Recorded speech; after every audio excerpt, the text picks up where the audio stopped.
Hi friends, welcome on Europedia, and this video is related to the research areas in the field of transportation planning.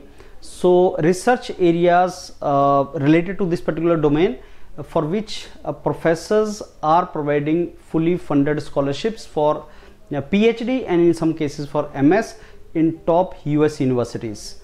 As you know, US universities में for fall 2025 admission season is on and students are applying in these universities. और अगर आप professor को अपना research area बताएंगे, उनके research area के साथ मैच करता है, एक मेल उनको ड्रॉप करेंगे which we call warm mail in which you mention your research inclination and where is the overlap between your research area and professor's research area, then you get the opportunities in these universities.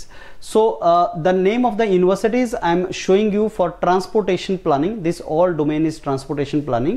कौन कौन सा research area है transportation planning में, professors कौन से हैं, कौन सी 10 universities हमने आइडेंटिफाई की हैं जहां से प्रोफेसर्स का प्रोजेक्ट एंड आप अप्रोच कर सकते हैं. सो यूनिवर्सिटी ऑफ पेंसिल्वेनिया जिसका QS रैंक अच्छा है इस पर्टिकुलर डोमेन के लिए, university of California LA 42, university of Illinois and that is 69, Georgia institute of technology, so University of California, University of Minnesota, Florida, University of Florida, University of Maryland, University of Illinois Chicago and Auburn University.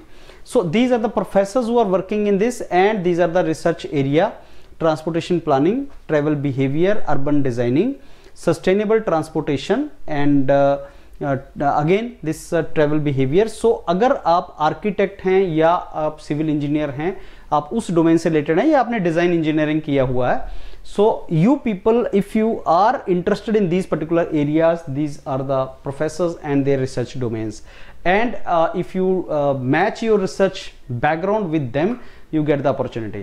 Those of you who are looking for direct PhD opportunities, जिन्होंने BTech किया है and they have not done their masters, but BTech में they have done some work related to this. research background आपका है, I mean research आपके पास publication is not required, but research अगर आपके पास एक्सपीरियंस है after BTech, during BTech project और इंटर्नशिप, एंड आप जाना चाहते हैं इन यूनिवर्सिटीज में, CGP अच्छा है, अच्छे कॉलेज के आप हैं, तो डायरेक्ट PhD के लिए आप प्रोफेसर्स को अप्रोच कर सकते हैं. अदरवाइज अगर आपके पास MTech है तो आप अपना रिसर्च बैकग्राउंड दिखा सकते हैं. Again research publication is not compulsory for US, but आप रिसर्च बैकग्राउंड दिखा सकते हैं, जिस फील्ड में आपने काम किया है तो आप इन डोमेन्स में जा सकते हैं. So that is for research basically backgrounds of these fields. तो रिसर्च इनका जो आपका है, अगर इस फील्ड में आपने किया हुआ है तो MTech के बेस पे क्या ओवरलैपिंग है प्रोफेसर के साथ, वो आप जाके इसमें ज्वाइन कर सकते हैं, आपको फुली फंडेड स्कॉलरशिप मिल सकता है. आप में से जो बीटेक हैं, रिसर्च बैकग्राउंड बहुत ज़्यादा नहीं है लेकिन इस फील्ड में इंटरेस्टेड है MS करने के लिए, again the process is same. आप प्रोफेसर को मेल कर सकते हैं, यूनिवर्सिटी में अप्लाई कर सकते हैं, यूनिवर्सिटी में आप एप्लीकेशन फ़ी वेव ऑफ के लिए एप्लीकेशन लगा सकते हैं. आपको प्रोफेसर को बस ये बताना है कि मेरे को इसमें इंटरेस्ट है, in this field I want to join under your research group. फिर जब आप अप्लाई करते हैं ग्रेजुएट स्कूल को तो आपकी एप्लीकेशन प्रोफेसर के पास जाती है, and that is how the short listing is done. तो वेदर इट इज MS और it is PhD, procedure is more or less same, but only thing is आपका जो मेल कंटेंट है प्रोफेसर को या स्टेटमेंट ऑफ पर्पज है उसमें difference आता है. बट फॉर डायरेक्ट PhD अगर आप बीटेक के बाद जाना चाहते हैं तो आपके पास कुछ रिसर्च एक्सपीरियंस होना चाहिए. अगर आप PhD का बीटेक का MS में जाना चाहते हैं then you need not to have research experience. अगर आप MTech के बाद PhD में जाना चाहते हैं तो ऑब्वियसली आपका मैच होना चाहिए मास्टर्स का काम विद PhD.